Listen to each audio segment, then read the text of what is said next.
শেষ দফা ভোটের আগে ফের পুলিশ সুপারকে অপসারণ। সুন্দরবন পুলিশ জেলার এসপি কোটেশ্বর রাওকে সরিয়ে দিল নির্বাচন কমিশন। সরানো হলো মিনাখার এসডিপিওকেও। পিয়ালি রয়েছেন আমাদের সঙ্গে, পিয়ালি আরো আপডেট দেবে। পিয়ালি, একেবারেই দেখো, 1 জুন সপ্তম দফা নির্বাচন রয়েছে 9টা কেন্দ্রের মধ্যে। যেখানে নির্বাচন রয়েছে তার মধ্যে জয়নগর, মথুরাপুর এই সমস্ত লোকসভাগুলোতে নির্বাচন রয়েছে। সেই লোকসভা এলাকাগুলো যে পুলিশ জেলার অধীনে পড়ে সেটা হচ্ছে সুন্দরবন। সেই সুন্দরবন জেলার পুলিশ সুপার কোটেশ্বর রাও তাকে বদলি করা হয়েছে। একই সঙ্গে নির্বাচন কমিশন আরো দুটো গুরুত্বপূর্ণ পদে আজকে বদলি করেছে। তুমি জানো যে নির্বাচন রয়েছে তার মধ্যে বসিরহাট লোকসভা কেন্দ্র, সেখানেও নির্বাচন রয়েছে এবং এই বসিরহাট লোকসভা কেন্দ্র সেটা কিন্তু তার মধ্যে মিনাখা, সন্দেশখালী এই অঞ্চলগুলো পড়ে।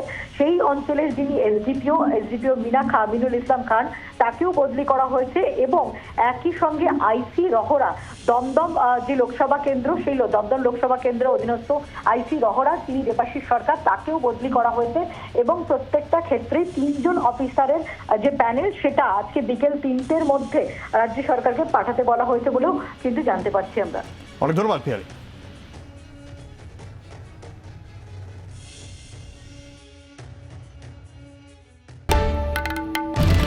বাংলার আওয়াজ, বাঙালির আবেগ, জি 24 ঘন্টা।